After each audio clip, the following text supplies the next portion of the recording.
안녕하십니까. 바로 보는 TV 옹부줌의 송유미입니다. 지난주 연합뉴스TV에서는 코로나19 추경안이 국회를 통과했다는 소식과 해외에서 들어오는 모든 내국인과 외국인이 특별 입국 절차를 거쳐야 한다는 소식 등을 신속하게 보도해드렸는데요.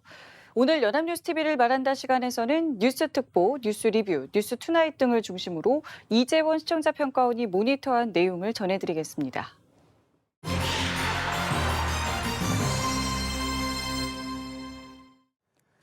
지난주 연합뉴스TV는 코로나19 뉴스특보 체제를 유지하며 코로나19와 관련된 정치, 경제, 사회, 문화, 국제 등 각 분야의 뉴스를 촘촘히 보도했습니다.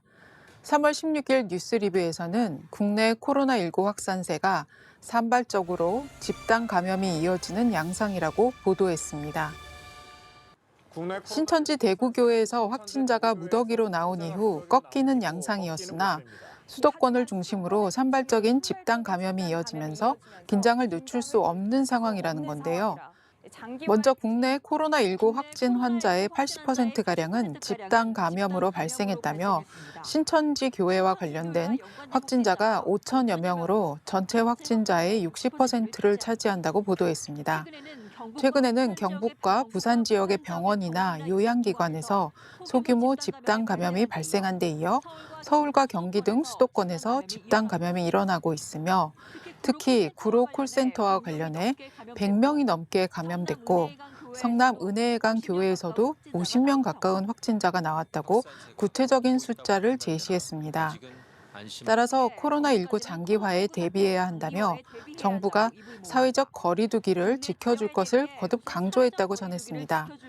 김강립 중앙재난안전대책본부 1총괄 조정관의 발언으로 지금부터 2, 3주간의 모두의 부단한 노력이 매우 중요하다고 전했고 앞으로 정부는 중증 환자들을 치료하기 위한 병상과 전담 인력도 꾸준히 늘려나갈 계획이며 의료용 방호복과 마스크 등 방역 물품에도 수급 문제가 발생하지 않도록 국내 생산을 지원하고 비축분을 마련해 놓겠다는 방안도 내놨다고 보도했습니다.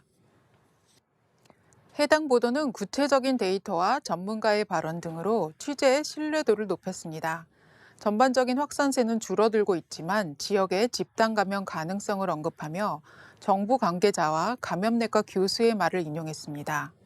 다만 장기화에 대한 대비책으로 병상 확보, 마스크 수급 등 정부의 대책 외에도 사회적 거리 두기처럼 일반 국민이 적용할 수 있는 방법을 보다 다양하게 제시할 수 있었으면 좋았겠습니다. 국민 불안이 커지는 상황에서 언론이 믿을 만한 정보를 선별해 주는 것이 바람직할 것입니다. 이 보도에서 의사의 발언은 계속 확산되고 있다는 현상을 이야기하고 있는데 굳이 의사의 발언이 아닌 데이터 제시만으로도 알 수 있을 만한 내용이었습니다. 전문가의 발언으로 장기화에 대비하여 어떤 행동을 취하는 게 바람직한지 제시했으면 하는 아쉬움이 남습니다. 이어 같은 날 뉴스리뷰에서는 코로나19 경제 여파에 대한 정부의 경제 조치와 효과를 전망했습니다. 정부가 추가 경정 예산 편성을 한 데 이어 한국은행의 금리 인하 조치의 의미를 코로나19와 연결해 부여했습니다. 한 달 전만 해도 기준금리 인하에 회의적이던 한국은행이 임시금융통화위원회까지 소집해 인하를 단행한 것은 코로나19 사태가 심상치 않기 때문이라고 전했습니다. 정부가 기준금리 0.5%포인트 인하를 하며 재정, 통화정책을 총동원한 부양 의지를 보여줬다는 점에서 경제 심리에는 긍정적인 것으로 예상된다고 분석했습니다. 실제 시중에 돈이 풀리면 기업의 자금 조달 여건이 다소 개선될 수 있기에 한은 역시 기준금리 인하에 은행들이 중소기업에 빌려주도록 공급하는 금융중개 지원 대출의 금리를 대폭 내리고 국채와 통한증권은 물론 은행채까지 사들여 통화를 공급하는 방안도 더했다고 보도했습니다. 그럼에도 효과는 크지 않을 것이라는 전망도 있다고 전문가를 인터뷰에 전했습니다. LG경제연구원 경제연구 부문장에 가장 큰 변수는 코로나19의 향방이기 때문에 금융산업을 제외한 나머지 산업에선 영향이 클 것으로 보지 않는다는 발언을 근거로 제시했습니다. 또 선제적 인하가 아니라 미국의 전격 인하 뒤 나온 수동적 인하라는 점도 한계라는 점에서 미봉책일 수 있다고 전했습니다. 3월 15일 오후 3시 뉴스특보에서는 코로나19로 인해 재택근무가 늘어났지만 여전히 사회적 거리를 두기 쉽지 않은 현실을 스케치했습니다. 코로나19 확산에 대한 우려로 재계와 종교계에서도 사회적 거리두기 캠페인이 이어지고 있지만 재택근무가 풀어야 할 숙제를 제시했습니다. 해당 보도는 SK, 현대차, LG 등 기업 5곳 중 2곳이 재택근무와 같은 사회적 거리두기에 동참하고 있고 천주교와 불교계가 속속 종교 행사를 연기하고 있고 개신교 교회 일부도 온라인 예배로 전환했지만 여전히 집합 예배를 강행하는 교회도 있다고 전했습니다.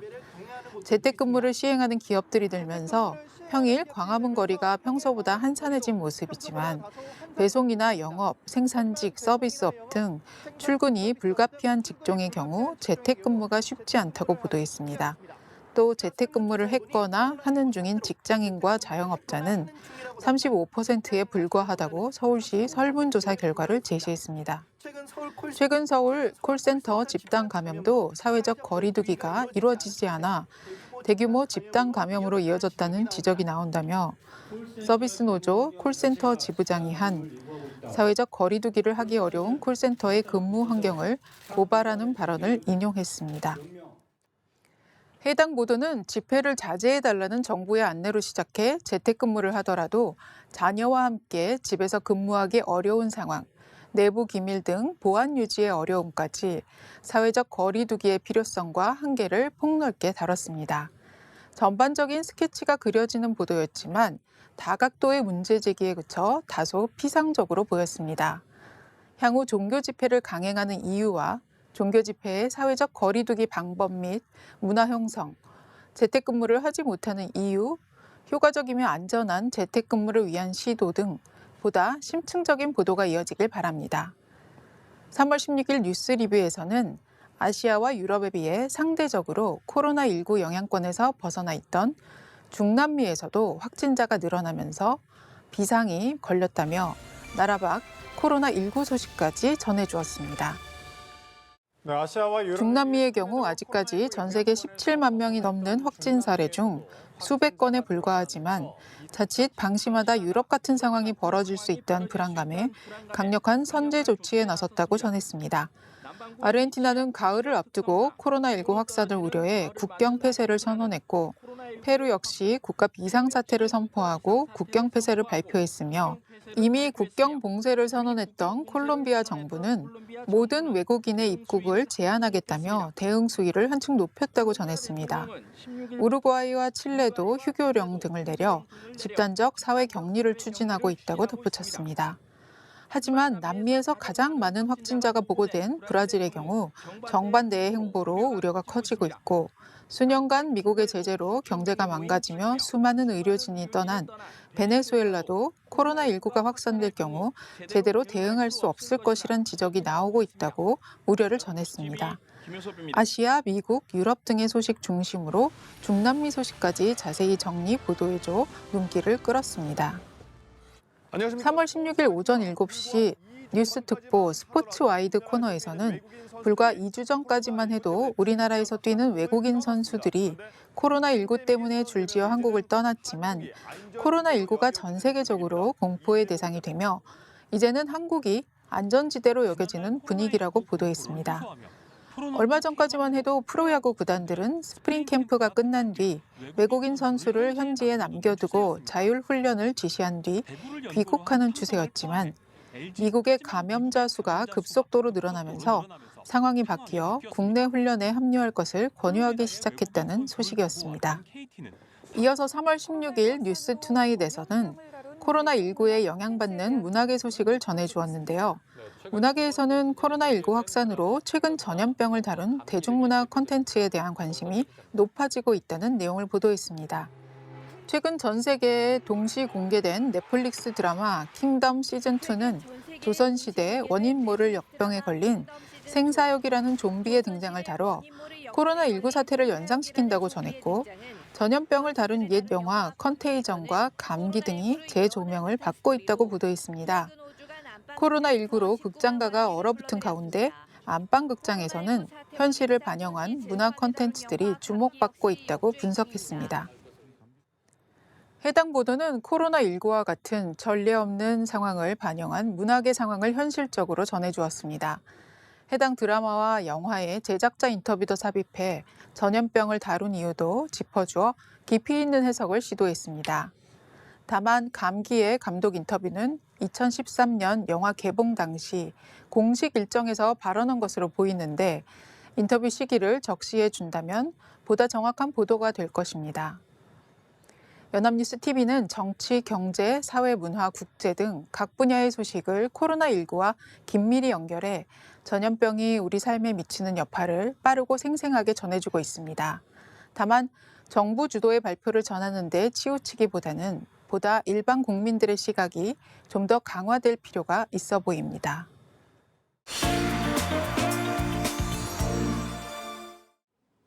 이번 순서는 주말에 방영되는 제작 프로그램을 대학생의 시선으로 분석하고 평가한 내용을 들어보는 캠퍼스 TV 리포트 시간입니다. 이번 주는 동덕여자대학교 국사학과의 김예은 학생 나와 있습니다. 안녕하세요. 안녕하세요. 자, 지난주에 어떤 프로그램 모니터하셨죠? 네. 저는 지난 15일에 방송된 연합뉴스 TV 스페셜을 모니터했습니다.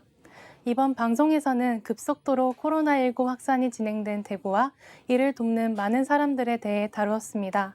그럼 자세한 모니터 내용 지금부터 전해드리겠습니다.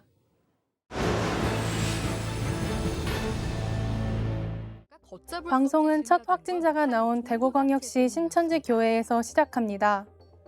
코로나19 발원지인 중국 우한에 지교회를 둔 것으로 알려진 신천지는 1월까지 신도들의 교류가 활발히 있었던 것으로 알려졌다는데요. 이후 신천지 신도들을 중심으로 확진자가 급증하자 정부에서도 지역사회 감염을 우려하기 시작했습니다. 우려하는 목소리를 낸 것도 바로 이때부터였습니다. 결국 지난 2월 20일 김강립 중앙사고수습본부 부본부장은 해외에서 유입되던 코로나19가 지역사회 감염으로 전파되기 시작한 단계로 판단한다고 발표했습니다. 하지만 상황은 더 나빠져 3월 초 인구 100만 명당 확진자 비율이 중국을 초과하였고 전체 확진자 중 대구와 경북 지역 비율은 무려 90%에 이르렀습니다. 대구에서는 심각한 병상 부족 문제가 나타나며 입원 대기 중 숨지는 환자도 발생했습니다. 심지어 입원 대기 중 숨지는 환자까지 속출했습니다. 그러자 광주광역시는 자발적으로 대구 코로나 환자 일부를 받기로 했다고 합니다. 지역사회 합의에 따라 자발적으로 대구 환자를 받은 건 코로나는 지역 문제가 아니라 국가 전체 문제고 광주는 광주 민주화운동의 경험으로 대구 시민들의 외로움과 고립감을 이해한다는 박향 광주광역시 자치행정국장 말이 특히 인상 깊었습니다. 대구는 쏟아지는 환자의 의료진 부족 문제도 겪었다고 하는데요. 의료진 수십 명이 확진 판정을 받고 자가격리되는 일까지 발생했다고 합니다. 그러자 2월 말부터 의료진 모집 공고를 냈고 전국에서 의료진들이 위험을 무릅쓰고 속속 대구로 모였다고 합니다. 서울에서 온 김수련 간호사의 인터뷰를 통해 대구병원 현장의 어려움을 구체적으로 알 수 있었습니다. 3kg에 달하는 방호복을 입고 사투를 벌이는 의료진 모습에 감사함과 존경의 마음이 들었습니다. 경북 청도도 요주의 지역이었는데요. 상황은 아직 나아지지 않았는데요. 확진자가 100명 넘게 발생한 청도 대남병원을 중심으로 공공건물 방역 작업에 들어갔다고 합니다. 청도 대남병원을 중심으로 청도 지역 드론 동호회 회원들이 아무런 대가 없이 방역에 나섰다는데요. 100명 넘는 확진 환자들이 쏟아져 나온 드론으로 사람의 손이 닿기 힘든 곳에 소독약을 뿌리는 모습과 이럴 때일수록 움직여서 국민 불안감을 해소시켜야 한다는 김용규 청도 드론 동호회 회장의 말에서 연대의 마음을 느낄 수 있었습니다. 조금이나마 불안감을 해소시켜야 되죠. 방송은 다시 대구광역시로 돌아와 텅 빈 도시를 비추었는데요. 감염병 특별관리지역으로 지정되면서 대구 서문시장은 코로나19 여파를 직격으로 맞아 상점이 거의 다 문을 닫은 상태였습니다. 상상한 것 그 이상이었습니다. 그중에서도 상인 안향선 씨는 시장 전체가 닫으면 분위기가 더 어두워진다며 시장에 다니는 한두 사람을 위해 문을 열었다고 했습니다. 이런 이미지가 있잖아요. 또 대구를 죽음의 도시로 여기는데 대구 사람들도 견디고 이겨내고 있으니까 안 좋은 시선을 던지지 말아달라는 당부를 남겼습니다. 저도 모르게 확진자나 대구에 대해 편견이 생기진 않았는지 되돌아보는 계기가 되었습니다. 인천광역시는 지자체 차원에서 대구를 후원하기로 결정했다는데요. 저희 인천시가 어떠한 역할을 할 수 있고 대구에 보낼 도시락을 준비하는데 인천의 자영업자들이 지원했다고 합니다.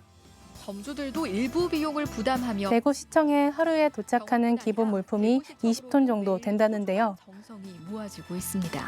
기업체와 개인들이 보내온 물품은 각각 필요한 곳에 전달되어 잘 사용되고 있다고 합니다. 전국에서 이렇게 많은 물품이 들어올 줄은 자신도 어려운 처지지만 대구에 힘을 보태는 사람들도 있었는데요. 서울특별시 성북구에서는 기초생활수급자 한 분이 어려운 처지에도 불구하고 안보험을 해지해 성금을 기부했다는 소식이 전해졌습니다. 이 사연이 알려지자 대구의 한 사업가가 기초생활수급자에게 다시 기부하고 익명의 기부자가 쌀을 보내오는 등 따뜻한 마음이 이어졌다고 합니다. 시정기탁으로 그분한테 다시 돈을 상황이 어려워진 소상공인을 돕기 위해 착한 임대료 운동이 전국적으로 확대되는 등 많은 사람들이 함께 이겨내자는 자세가 이번 코로나19 사태에서의 큰 희망으로 느껴졌습니다. 임대료 내기도 벅차고 방송은 어렵고 힘들어도 함께하는 마음만 있으면 극복할 수 있고 새로운 내일을 가져다 줄 것이라고 말하며 마무리됩니다. 가져다 줄 겁니다. 네, 모니터한 내용 잘 봤습니다. 김혜은 학생은 이번 연합뉴스TV 스페셜 보면서 어떤 부분이 가장 인상 깊었었나요? 네, 저는 광주광역시가 자발적으로 대구의 환자들을 받는 내용이 인상 깊었는데요. 광주에서 80년 5월에 있었던 역사적으로 어려운 일을 바탕으로 다른 어려운 지역을 도와주는 공감의 마음에서 비롯된 나눔과 연대의 정신을 잘 느낄 수 있었습니다. 네, 알겠습니다. 지금까지 동덕여자대학교 국사학과의 김예은 학생과 함께했습니다. 오늘 말씀 고맙습니다. 감사합니다.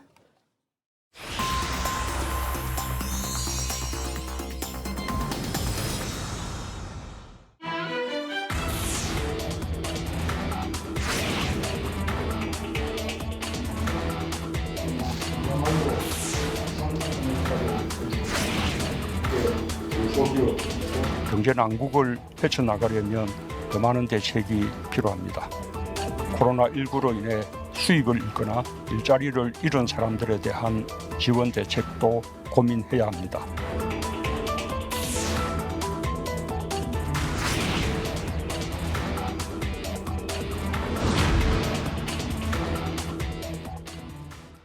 세계보건기구 WHO가 코로나19를 팬데믹, 즉 세계적 대유행으로 선언한 이후 전 세계 위기감이 커지고 있습니다.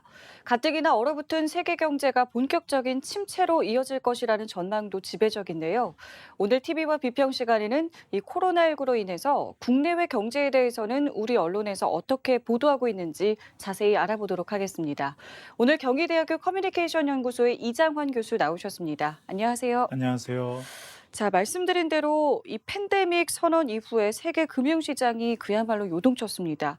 일단은 국내 경제 또 세계 경제에 미칠 파장에 대해서 우리 언론에서는 어떻게 보도하고 있었나요? 네, 세계보건기구가 코로나19 팬데믹 선언 이후 세계 증시 폭락하는 등 국내외 금융시장이 패닉에 빠졌습니다. 3월 12일은 미국과 유럽 증시 주가 지수 하락률이 10%를 넘나드는 대폭락 장세로 미 유럽 증시 33년 만에 최악의 날이 되었습니다. 지난 12일 국내 코스피도 3.87%를 폭락하며 4년 7개월 만에 최저점을 찍었고 원달러 환율은 10원대 넘게 폭등해 1,200원대에 진입했습니다. 코로나19 확산으로 인해 실물 경제와 금융의 복합적 충격이 불가피하며 2008년 금융위기를 능가할 수 있다는 우려도 커지고 있습니다. 세계일보는 산업계 글로벌 수요 감소, 교역 제한, 전대미문의 위기 봉착이라는 기사를 통해 국내 산업계 전반에 드리운 위기감이 최고치를 치닫고 있다고 보도합니다. 무엇보다 한국 경제의 중추 역할을 담당해온 반도체 산업 등 제조업 전반은 위기를 맞고 있으며 자동차 업계도 코로나19 확산으로 인해 소비 위축이 가져올 수출 감소와 유럽과 중국 진출 계획도 상당히 수정될 수 있다고 전합니다. 이와 함께 미국과 사우디아라비아, 러시아의 석유 패권 경쟁에 따른 저유가는 국내 정유업계의 큰 문제이고 항공, 조선업 등 물류산업은 이미 고사 직전이며 건설업계도 부동산 경기 위축에 따른 침체가 우려된다고 전합니다. 한겨레 신문 역시 코로나19 팬데믹 선언 이후 한국 경제 성장률이 1%대로 내려앉을 가능성이 커지고 있으며 서비스업을 중심으로 내수 시장이 위축되면서 세계 경제 둔화로 수출에도 빨간불이 커졌다고 전합니다.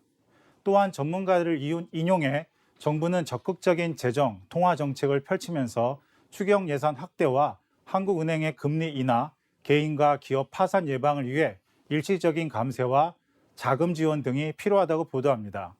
경향신문은 사설을 통해 코로나19 확산 방지가 더 이상 개별 국가의 문제가 아닌 지구촌의 최대 현안이며 이를 극복하기 위한 국제 공조가 절실하다는 점을 강조합니다.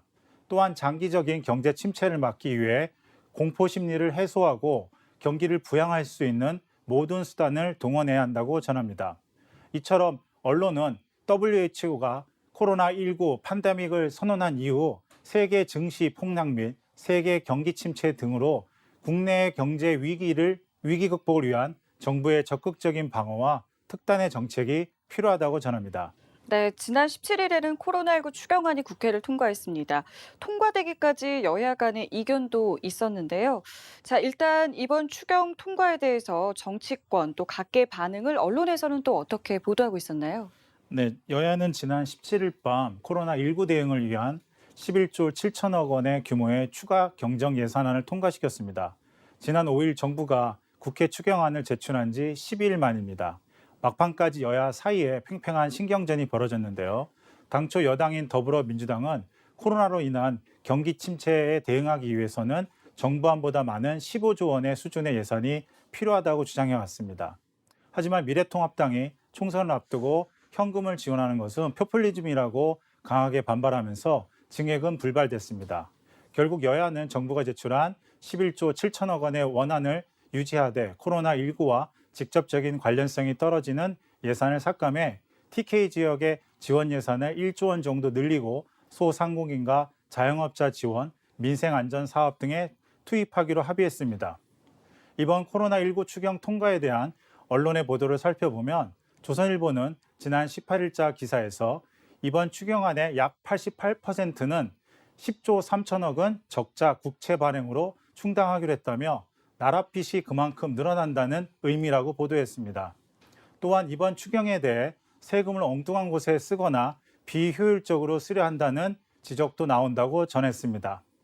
저소득층과 아동 양육가구, 노인 등 일부 국민에게는 지역사랑 상품권과 온누리 상품권으로 지급되는 부분을 두고 국회 예산정책처와 야당의 입을 빌려 유효기간의 발행일로부터 5년인 쿠폰으로는 신속한 효과를 보기 어렵다고 비판한 것입니다. 경향신문은 지난 17일자 사설에서 문재인 대통령의 미중유의 비상경제 시국에 대책은 전례 없어야 하고 어떤 제약도 뛰어넘어야 한다는 말을 인용해 문 대통령의 진단과 정책 방향에 공감한다고 보도한 바 있습니다. 추경이 국회를 통과한 뒤 추가 대책을 당장 검토해야 한다며 위기 극복을 위한 결단은 과감해야 하고 집행은 신속할 것을 당국자에게 당부했습니다. 한편 연합뉴스 보도에 따르면 앞서 소상공인 연합회는 코로나19 확산에 대응 추가 경정 예산을 30조 원 가량으로 크게 확대 통과시켜야 한다고 요구했습니다.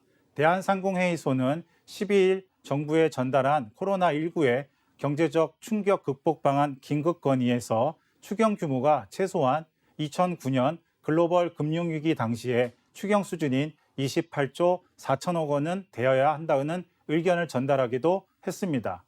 이처럼 언론은 코로나19 추경이 통과되기까지 각기 다른 여야 의견을 보도하였고 추경 규모와 지원 분야에 대한 지적과 함께 조속한 집행을 촉구했습니다. 코로나19 추경 통과 후에도 더불어민주당 이낙연 국난극복위원장이 2차 추경을 검토해야 한다는 발언을 신속하게 보도했는데요. 언론은 이번 코로나19 추경이 국민들에게 실질적으로 어떻게 쓰였는지와 향후 보완책에 대해서도 꾸준히 보도해야 할 것입니다. 네. 자, 서울시에서는 재난 긴급 생활비를 지원하기로 하는 등 지자체별로도 지금 다양한 목소리가 나오고 있는데요. 일각에서는 국가적 차원의 재난 기본소득을 도입해야 된다라는 주장도 나오고 있습니다. 여기에 대한 어떤 보수 진보 언론에서의 보도 짚어볼까요? 네, 코로나 사태를 맞아 국내에선 실질적인 타격을 입은 지자체를 중심으로 재난 기본소득 주장이 나오고 있습니다. 전주시는 지자체 중 처음으로 자체 예산으로 재난 기본소득을 지급하기로 했고, 박원순 서울시장 역시 재난 긴급 생활비라는 이름으로 중위소득 100% 이하의 가구에게 가구원 수별로 30만 원에서 50만 원을 지역사랑 상품권이나 선불 카드를 지급한다고 전격 발표했습니다. 국가적 차원의 재난 기본소득 도입의 주장에 대해 조선일보는 지난 12일자 기사를 통해 지자체장 여당에서 재난 기본소득을 도입하자는 주장은 포퓰리즘이라고 비판합니다. 정부에서도 난색을 표하고 있으며 홍남기 경제부총리의 말을 인용해 1인당 50만 원, 100만 원이면 20조 원에서 50조 원이 들어가는데 정부 재정 여건을 고려하면 선택하기 어려운 옵션이라고 전합니다.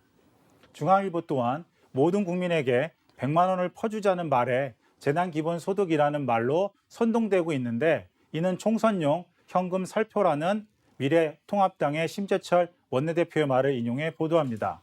이처럼 보수 언론은 일부 지자체장과 여당 정치인들의 재난기본소득 도입에 대해 정부 재정의 여건을 고려하지 않은 총선용 현금 살포라고 비판합니다.